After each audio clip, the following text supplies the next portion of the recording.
Ma Chenya, and by the way, welcome Ma Chenya, Nityananda.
Today is the best day. Sadashiva appears for Brahma and Vishnu early morning in the form of light shaft. Means the consciousness which is beyond time and space enters into time and space. Sadashiva declares, let me become many to celebrate myself. So morning we celebrate he becoming many. You can see every deity, every god, we go on light the lamp. So each, the Sadashiva himself becomes many. So whole campus we went round. It was such high energy. So again the many becomes one. Not only spiritually, even socially this celebration forms a very important part of my life, because this is the only celebration I enjoyed from my birth, at least in this body.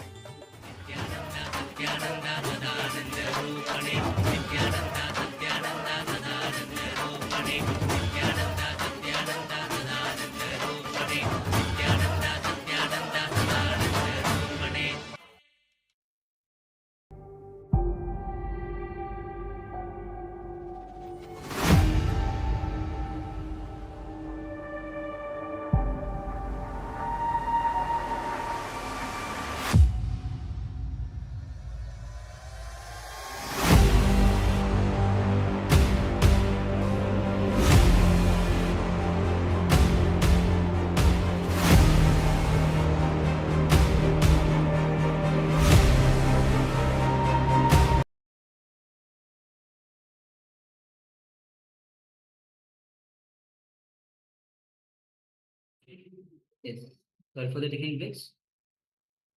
you can go ahead and share your revelation, when you scan your overall health of internal organs of your body. Take a moment and share.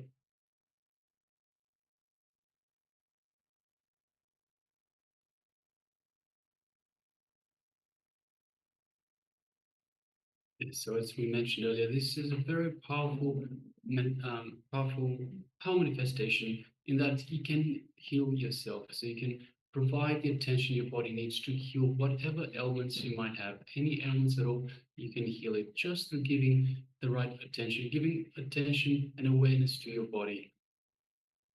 As I was saying earlier today, Swamiji, when Swamiji fell off the horse and broke his arm in two places, so both the bones in his forearm were broken. He simply unclutched from the body and he gave awareness to the body. He paid he through this body scanning, he paid awareness to the body and helped the body heal 5 times faster. So it is such a powerful power manifestation that everyone should be practicing, should be making this as their daily lifestyle.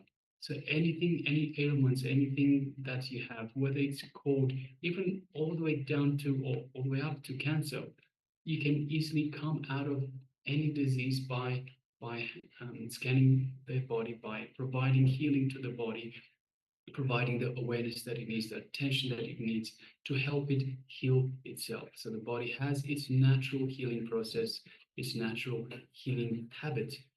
All we need to do is let it do its job and help it with extra awareness to make sure that it heals faster. All right. So if you are still sharing, please go ahead and share. Meanwhile, we'll be entering into the next session, and the next session will be working on we'll be actually entering into a technique for the next level of things. That is going to be actually preparation, because after this we'll be entering into actually working on the next level of things. Before that will be working on chakra breathing. Each chakra will be, there will be meditation that will be entering into, and this is going to be the preparation for the next level of faith. So please come to the space of listening and be in the space of listening, and let's begin.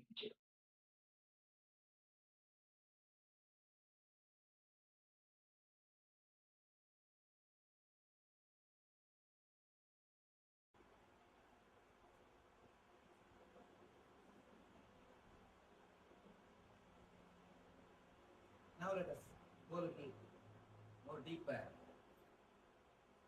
How we breathe life into all parts of our body. How we made ourselves centered into the whole body completely. Same way, we will help ourselves to center ourselves on all the 7 chakras. Now we will breathe life into all the 7 energy centers. Then we will work on the pain. Before working on the pain, see, human beings usually stay in a very grass matter level. Slowly, I am trying to take you all to the pranic, and from the pranic to the subtle level. Straight away, in the initial level itself, we can't do the deeper visualization techniques. It's like a straight step by step, preparing them, taking you to the visualization technique, visualization level. One more thing, throughout this program, I am trying to maintain, you will be able to do whole thing without believing anything. You don't have to believe Hinduism or Vedanta or any other theory, any other concept to do this whole program. It's a simple, straight technology or science. That's the reason I'm trying to take you step by step. Even though it takes little time, even though it continuously, it makes you do meditation techniques. Of course, you are the one who is going to enjoy the result. Now, this meditation is called chakra breathing. We'll inhale and exhale centered on every chakra. How we, in the last technique, you visualize every part of the body inhaling and exhaling.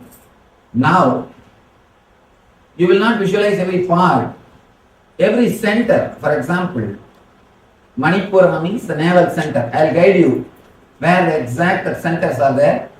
You don't have to bother about it. I'll just guide you exact the space, exact place where the center is there. Manipura means visualize the inhaling and exhaling is happening from the navel, and the turn, actually the air is going inside, touching the Manipura, then it is coming out. Anahata means visualize, the air is going in and touching the Anahata, then coming out. Vishuddhi means the air is just touching the Vishuddhi and coming out. Amya means it's not going down, the prana is going up and coming out. Just like that, step by step, we will breathe energy into the chakras. We will breathe life into the chakras. Then we will work on the pain. Because working on the pain, I have given that as a meditation technique. Even though it is given as a meditation technique, it is difficult to do for a new person. Unless you are already a little bit exposed to visualization or meditation, like this step by step 1 or 2 techniques, you will not be able to work on the pain. Now, if you work on that meditation, even the severe pains like arthritis or when serious pains can just disappear. There are so many of our devotees who worked on the pain meditation. They say it's such a big relief and help. Now I tell you, after this step by step, if you work on the same meditation, you will be able to come out even serious pains, severe pains of your life. Let me describe the instruction. Let me describe the meditation instruction. First you will work on the mula, means visualize the inhaling goes and directly hits the root chakra where your spinal cord ends, the root of the spinal cord, the Muladhara. You will visualize the inhaling goes and touches the Muladhara and comes out. The second, 2 inch above, the Swadhisthana. Again, you will visualize the inhaling goes and touches the Swadhisthana and comes out. After third, Manipura, inhaling goes to the navel center and comes out. Step by step, we will work on every chakra. We will breathe life into every chakra. Please sit straight. Close your eyes.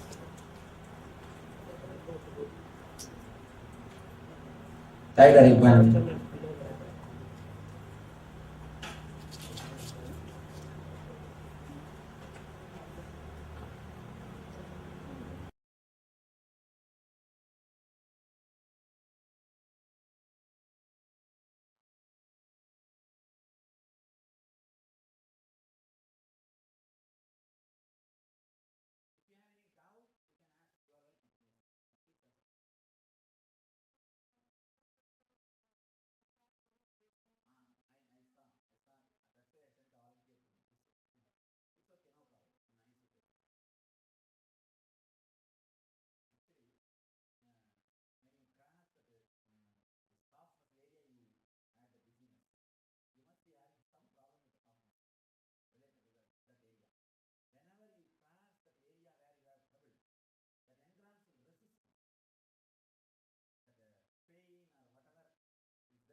Yes, please tie the ribbon and sit straight.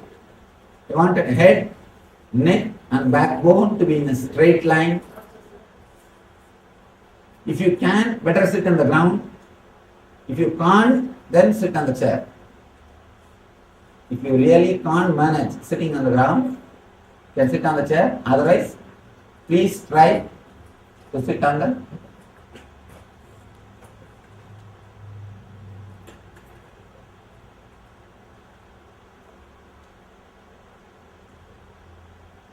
inhale and exhale as deeply as possible, as slowly as possible.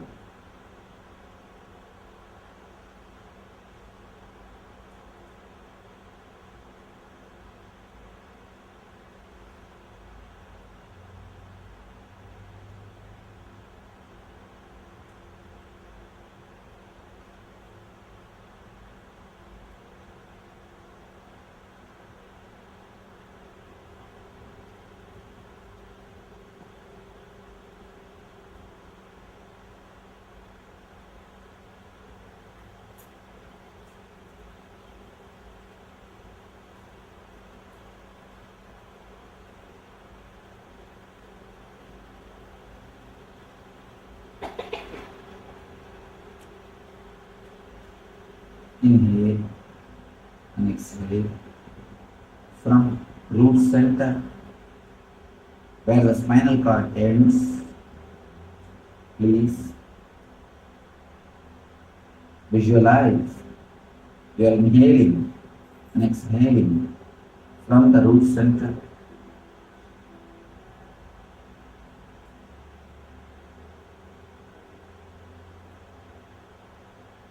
Feel clearly.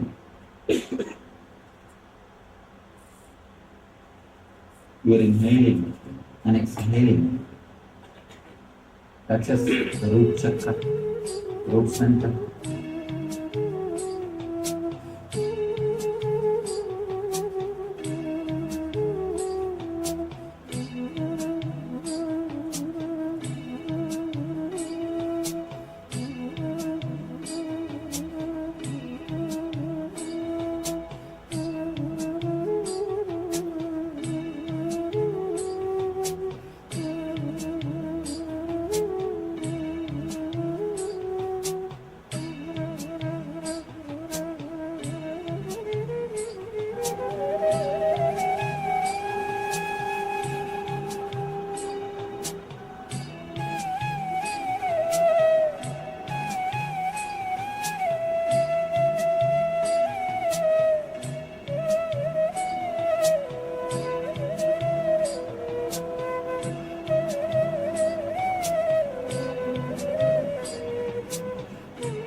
As deeply as possible, as slowly as possible. Inhale and exhale.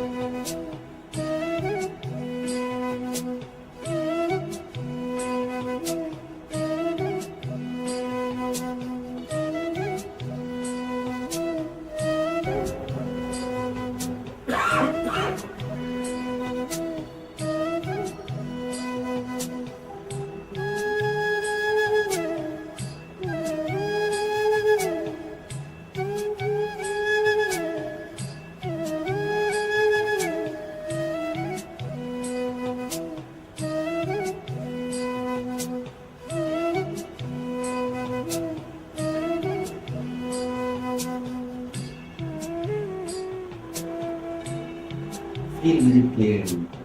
Your root center is alive and vibrating.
Slowly move to the Swadhisthana.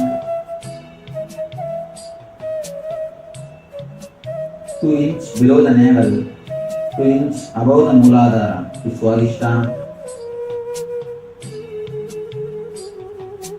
Feel you are inhaling and exhaling from Swadhisthana.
Visualize your prana inhaling and exhaling touches the navel center, vibrates the navel center. Inhale and exhale.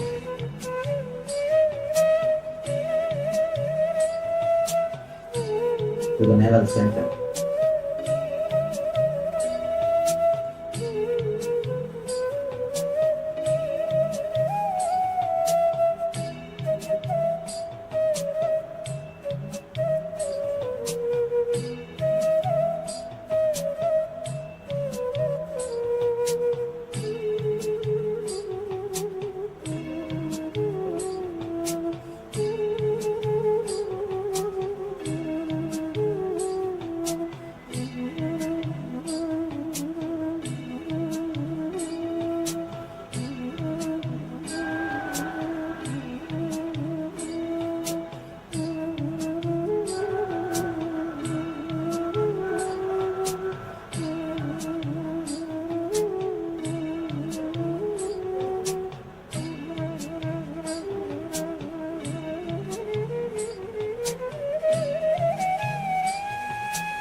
intensely.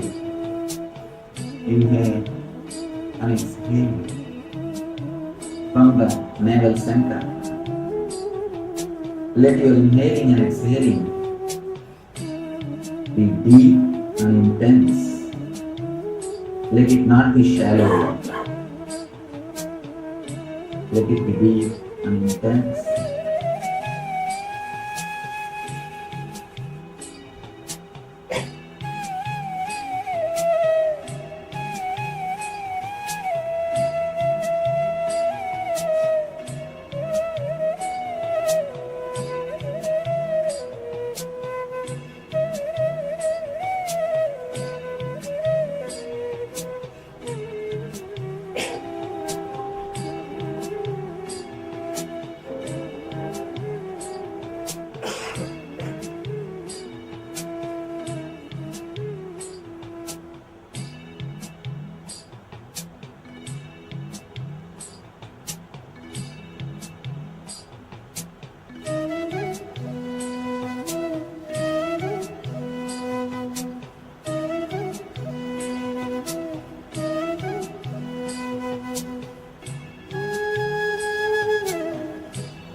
Come to Anahata, heart center.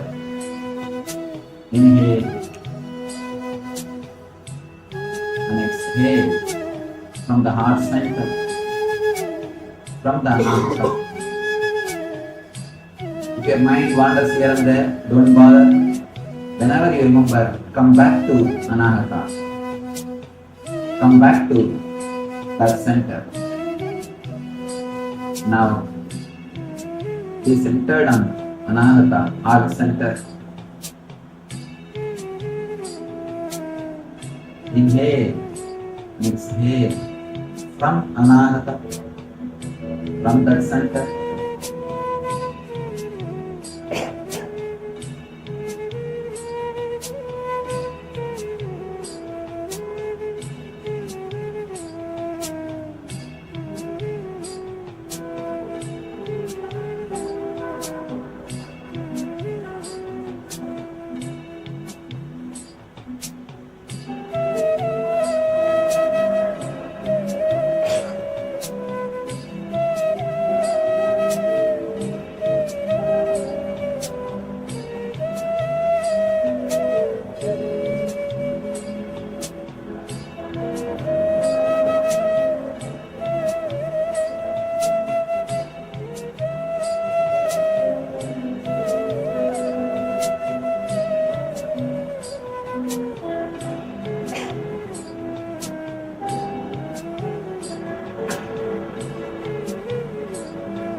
Come out here.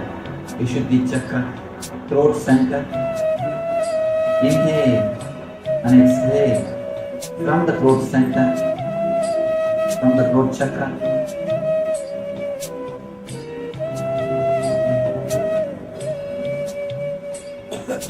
See the prana inhaling happens from throat center.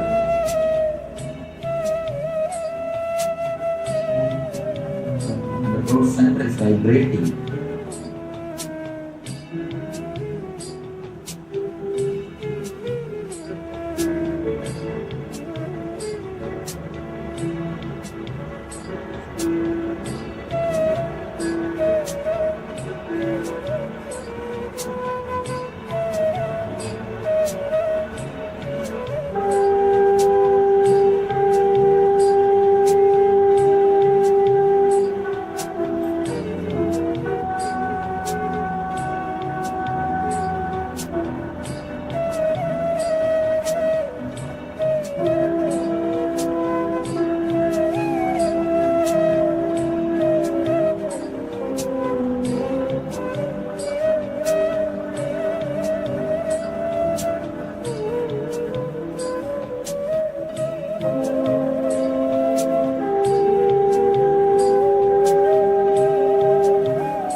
Come to the Anya Chakra,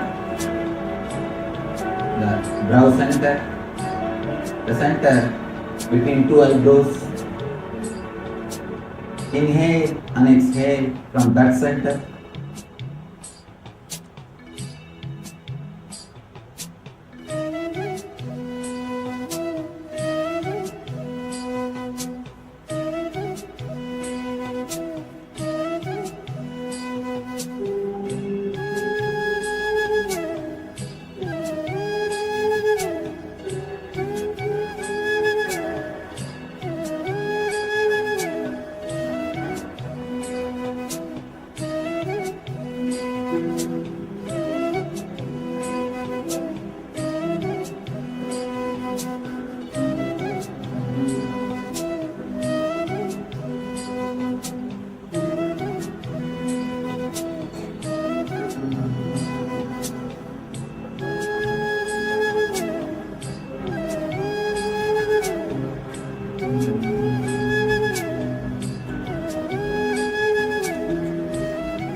Now come to Sahasrara, crown center, the center. This is the top of your head. Inhale and exhale from that center. See very clearly, the prana goes straight up.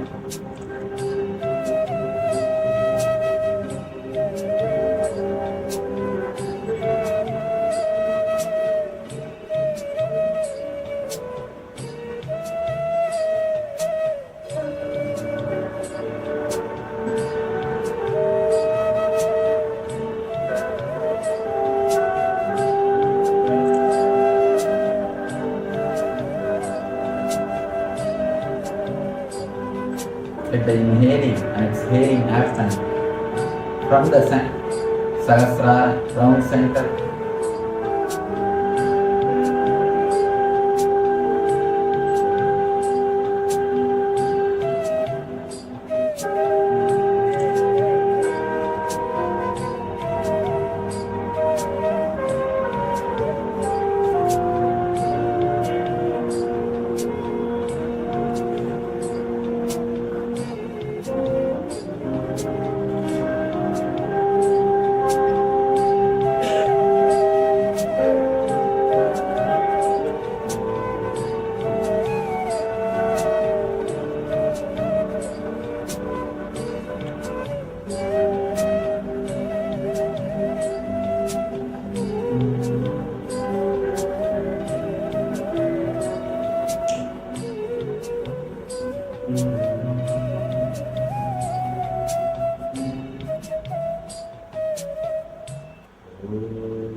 If you have the problem that sometimes mind starts thinking something else, what to do, Swamiji?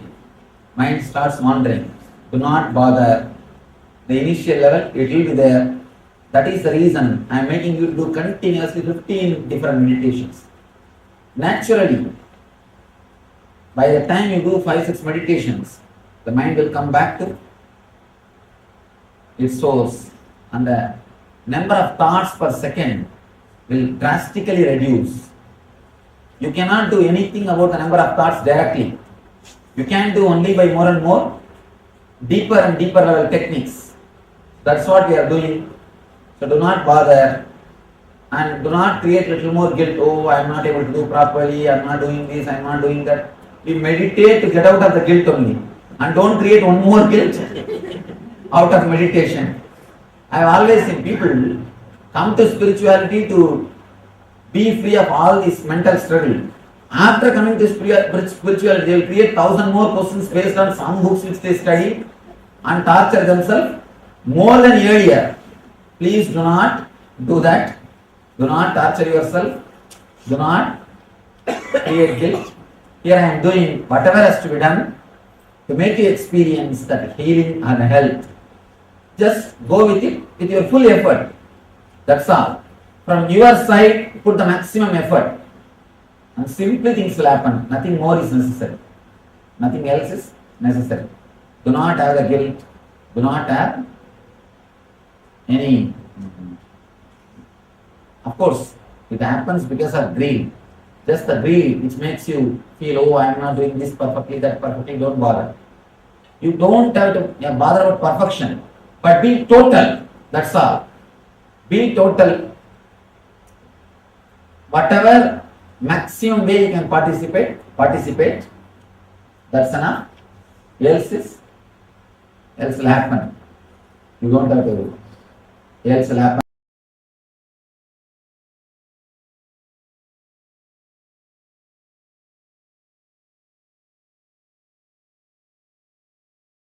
Now we will work on the pain.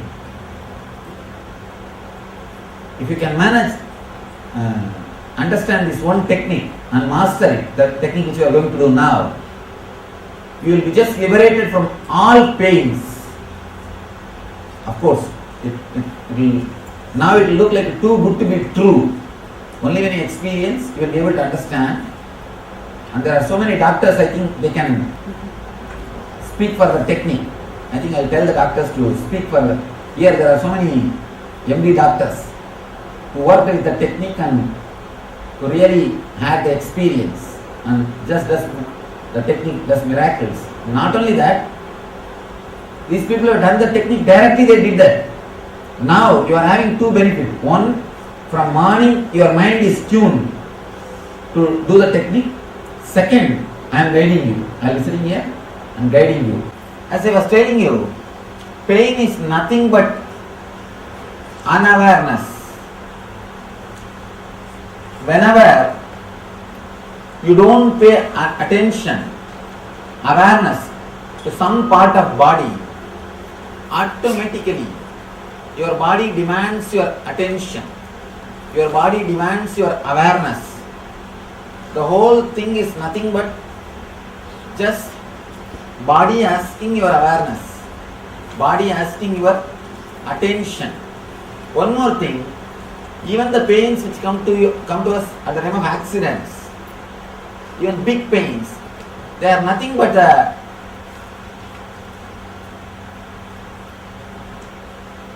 we can say reconstruction work or the healing process. It is nothing but healing process. Let me tell you a small experience which happened in my life. Once I put my thumb in Kantasa car door. Of course, after enlightenment. Before enlightenment, I would have suffered just like you all. After enlightenment, and I could see very clearly the finger is becoming bigger and bigger, and people were running here and there to get some medicine, to get some first aid, all these things. I said nothing, relax. I was able to see very clearly the energy from Manipurga, from navel center, flowing to that part. It is just flowing to that part. That healing process is happening. Because the energy is gushing from here to there, all other energy centers are stopped. The usual energy supply to the other fingers are stopped. Just like if ambulance comes from the road, you all pull over and give way.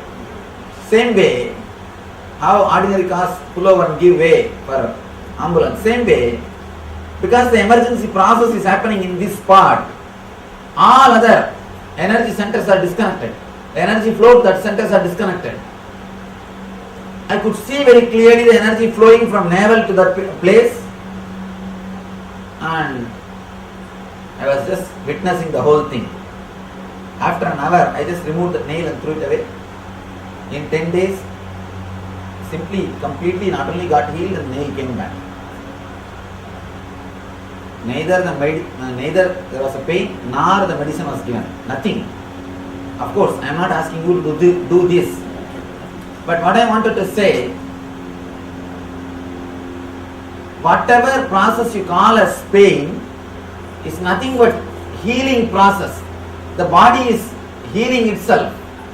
Body is reconstructing that part. But you don't have that much of patience.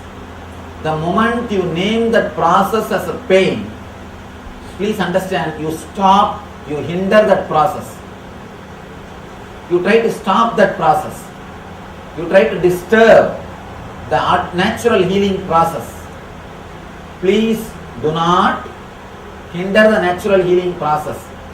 Please do not stop the natural healing process. Please do not interfere in the natural healing process of the body. All you need to do, whenever you have any pain, give your awareness. Let me explain the technique. For example, you have knee pain or back pain. Close your eyes and lie down. First see where you have pain. In the beginning, you will see all over the knee there is a pain. If you just try to find out the center of the pain, Slowly, slowly you will see that the pain area will reduce. The area which you feel pain will reduce. By and by it will come to one point. Please understand, the more you become aware of that area, pain will start disappearing. If you don't have awareness, if you don't give attention to that, you will feel as if you have pain throughout the leg. The moment you start giving awareness, you will start seeing it's only in the knees, only in the knee area. If you give a little more awareness, it will slowly reduce. The pain area will reduce, and then finally it will come down to one point. And if you look even that point deeply, suddenly it will disappear.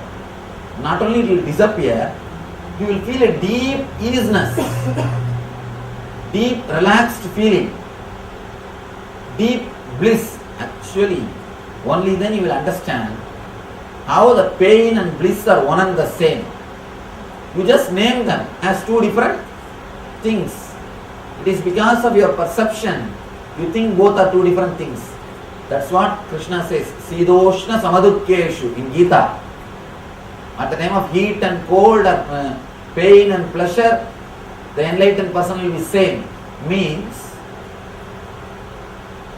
you will understand the pain or pleasure is just you naming them. By their nature, they are not pain or pleasure. They are the same experience. The moment you name them as pain, you resist, create more and more trouble. The moment you understand this, simply you can escape from any pain, or you can liberate yourself from any pain. Understand? I tell you from the experience of hundreds of devotees, not hundreds, at least thousands of devotees who worked with this technique, and it does miracles. Even the post-surgery pains, post-operative pains, even those pains disappear by this meditation technique. This meditation technique can take away even serious pains from your being. Now I will guide you step by step. How many of you have got some pain? One more thing, please understand, if you think that you don't have any pain, be very clear. You will have the strong tension in the stomach. The navel region you will always have a sort of a tensed feeling. Work on that feeling. If you have some pain, concentrate on the pain. If you don't have any pain, there is nobody who will not have that tensed or holding feeling in the navel center. If you just look, you can see continuously will have some sort of a tension in the navel center, in the Manipura region. You will always have that. What now? At least work on that. Anybody who says that I don't have any pain in the body? Not even a single person.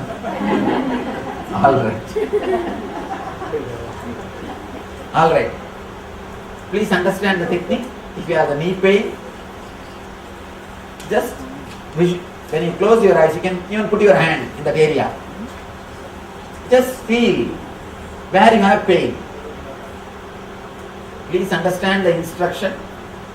If you have knee pain, for example, put your hand in that area and just feel where you have pain. The moment you are able to identify that space, drop that word pain from your mind. Do not repeat the word pain in your mind.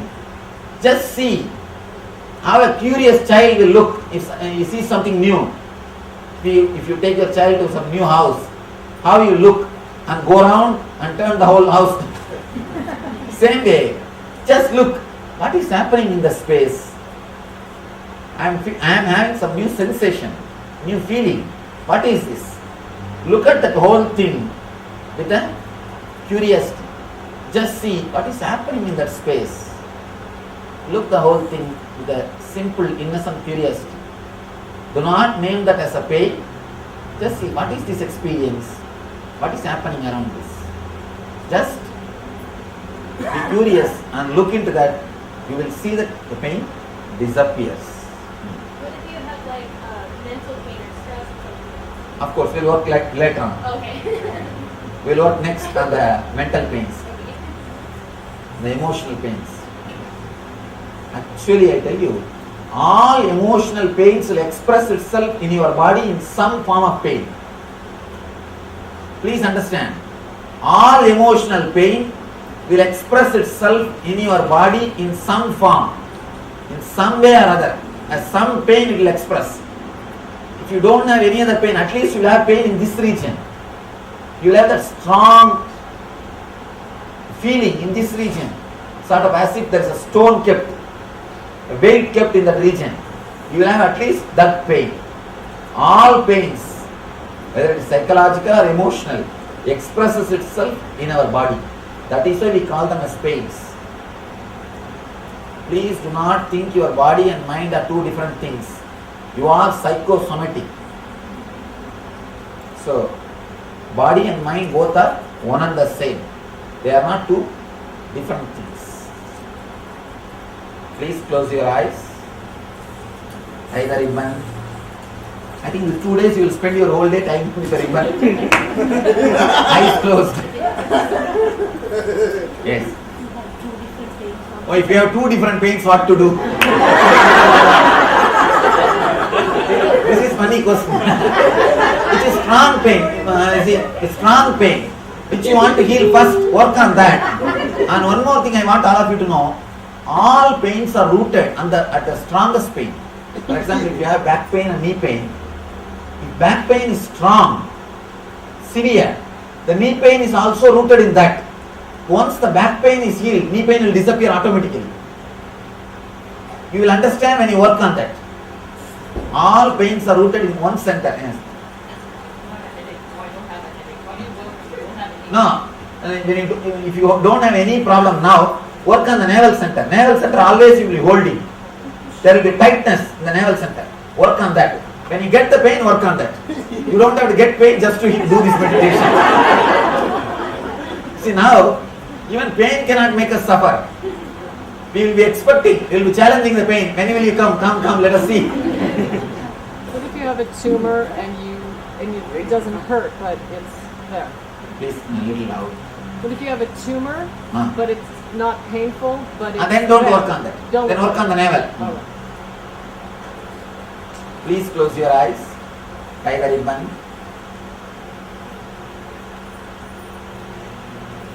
Please tie the ribbon. There are some who are not tying the ribbon. I wanted everyone to use the ribbon.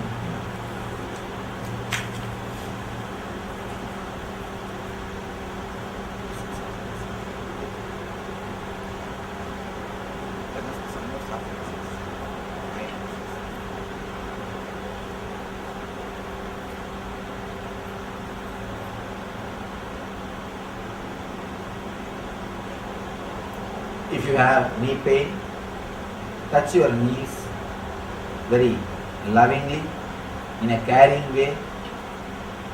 If you have back pain, please touch the place where you have pain in a very loving, caring way. If you don't have any pain, touch your navel center where the basic tension or where you are continuously tense.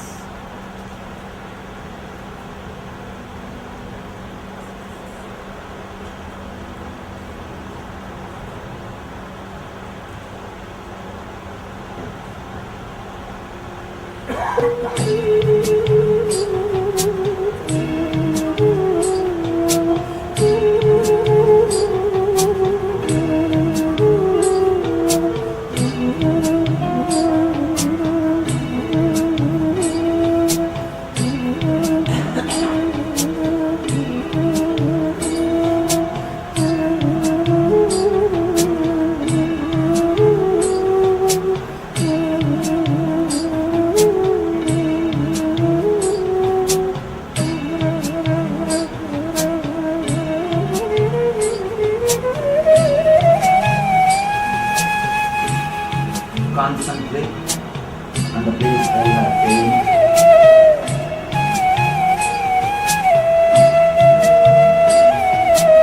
Concentrate intensely. Drop the word pain.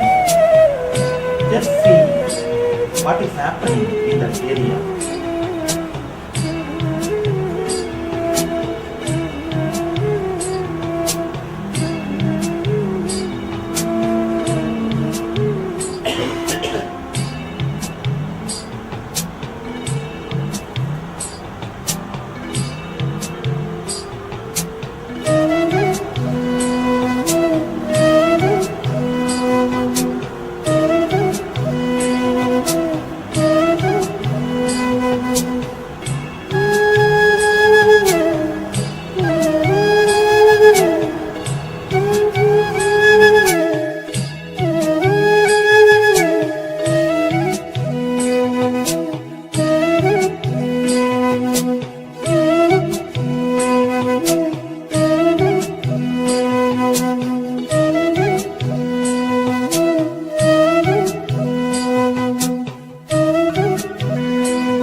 Today is the best day.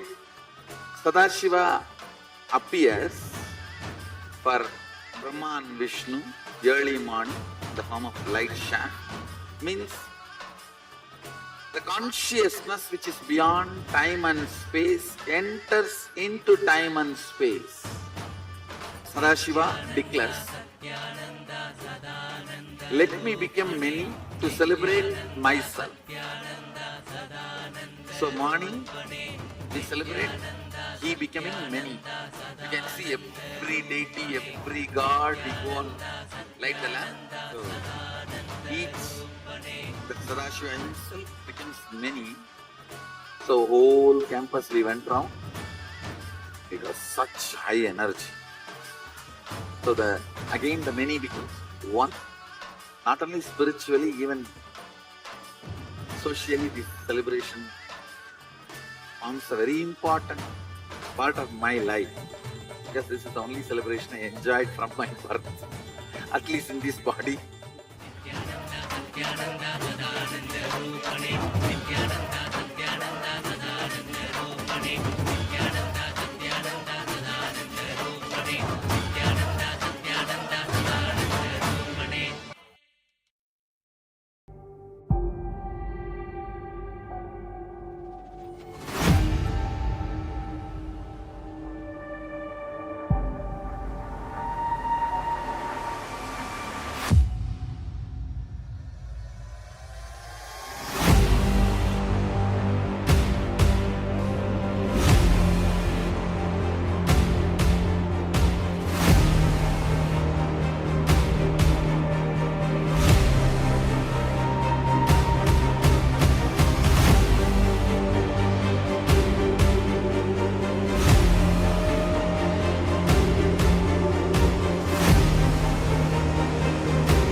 Today is the best day. Sadashiva appears for Brahma and Vishnu early morning in the form of light shaft. Means the consciousness which is beyond time and space enters into time and space. Sadashiva declares, let me become many to celebrate myself. So morning we celebrate he becoming many. You can see every deity, every god, we go on light the lamp. So each, the Sadashiva himself becomes many. So whole campus we went round. It was such high energy. So again the many becomes one.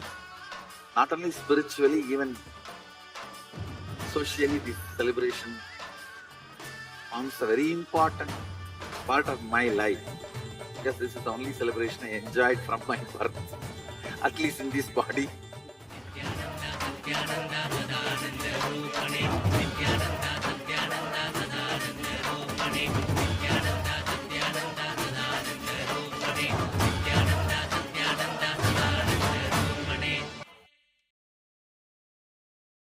Yes, all of you.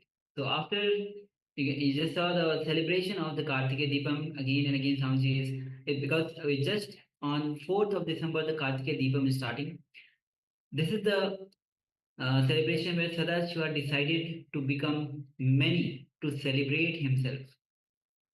So this festival is a beautiful festival of lights, and in the evening, Bharani Deepam is celebrated where again many lights merges. Are many lights actually is merged into one light, and this is representation of Sadashiva from many becoming one again.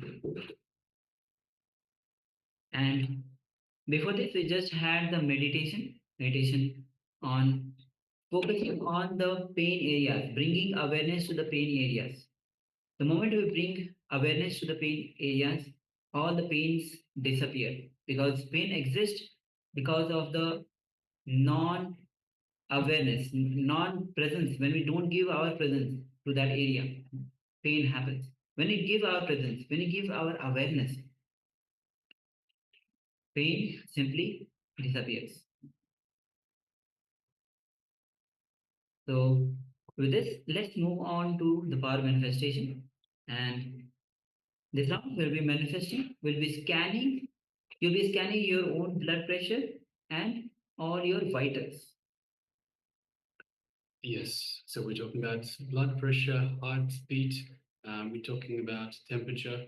So whichever one you want, or you can scan for all of them.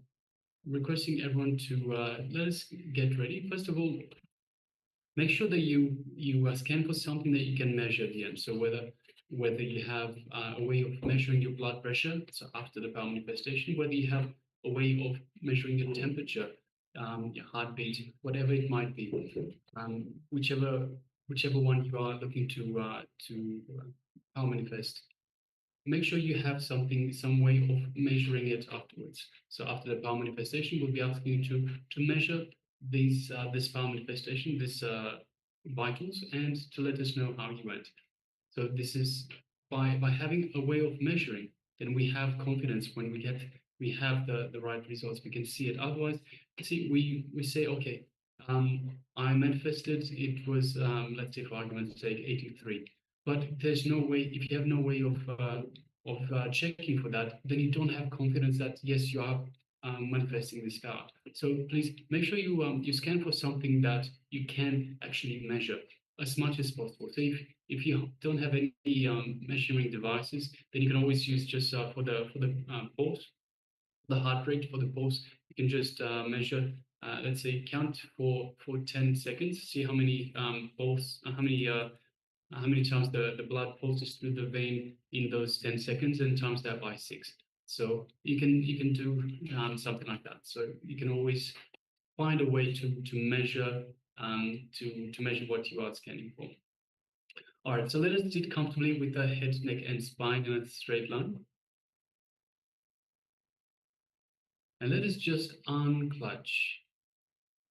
Unclutch means become a witness. So anything that comes up in your mind or external factors, just unclutch. So any thought comes in, unclutch. Any disturbance comes in, unclutch. Become a witness. Don't get involved in it. Don't entangle in it. Just be a witness. Just the way it comes up, let it go back down. It will go back down by itself. There's no need for us to entangle in it. There's no need for us to try and force it. There's no need for us to try and stop it. It will just go down by itself. So again and again, let us unclutch. Unclutch, almost like a mantra. Just say to yourself, unclutch, anytime something comes up. Unclutch. And let's come back to the space of perpetual unclutching again and again. And you'll find the more and more we unclutch, we come to the restful awareness, the space between the gap between two thoughts, which is called the lakshana. So the space between two thoughts will get larger and larger the more and more we unclutch. And this is the space of restful awareness.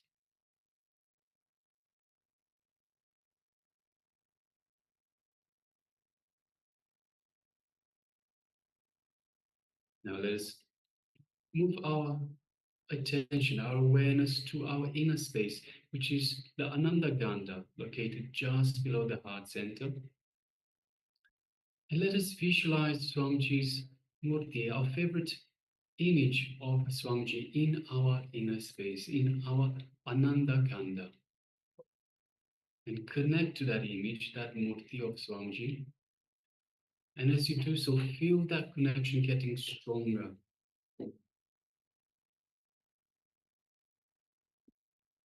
Just take a moment as you concentrate on this connection, this feeling connection. Just bring your awareness to it. Start feeling Swamiji's love, his compassion, his infinite grace just showering on you.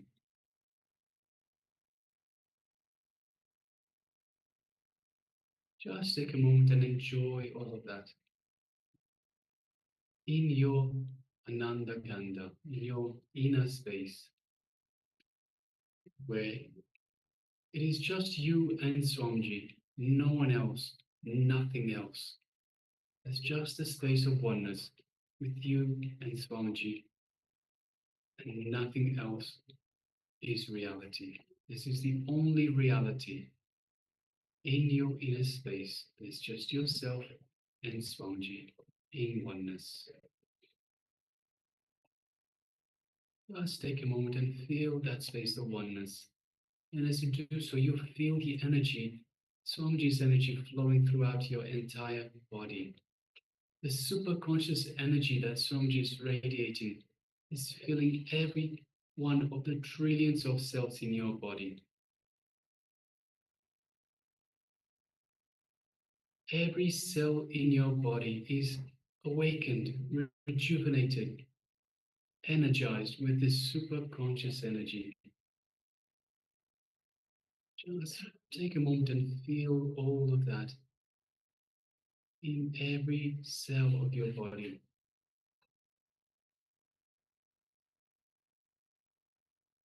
You are one with Swamiji, the Supreme Pontiff of Hinduism, the living incarnation, and the embodiment of Paramashiva himself. Now, from this space of oneness, let us just gently move our gaze to the third eye between the eyebrows. Just gently, don't strain, don't concentrate, just like you would look at a flower. Gaze into the third eye. And visualize Swamiji's third eye in your third eye. So look through your third eye into Swamiji's third eye. And as you do so, you feel the connection, the energetic connection from Swamiji's third eye to your third eye. And know that you are connected to Swamiji's third eye. Just take a moment and feel this energy in your third eye, the brow center, the Anya chakra just between the eyebrows. Feel that energy in your third eye. Your eye is awakened, activated by Swamiji right now.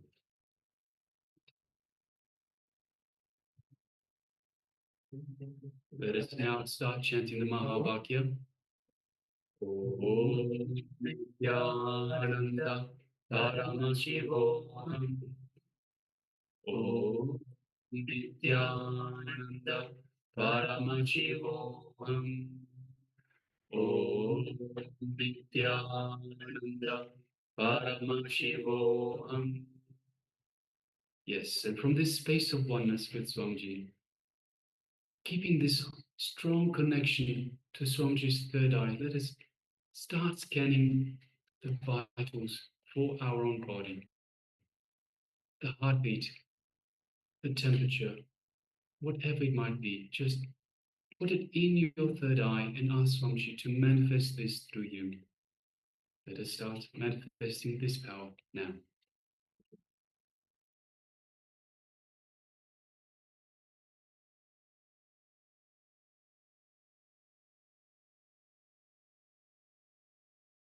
Ananda Paramashivoham. Om Nityananda Paramashivoham. Om Nityananda